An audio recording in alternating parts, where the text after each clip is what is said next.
Đừng mũi.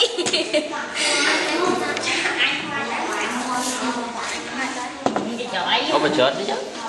Giờ ăn chết đi, chinh được bè hình mình.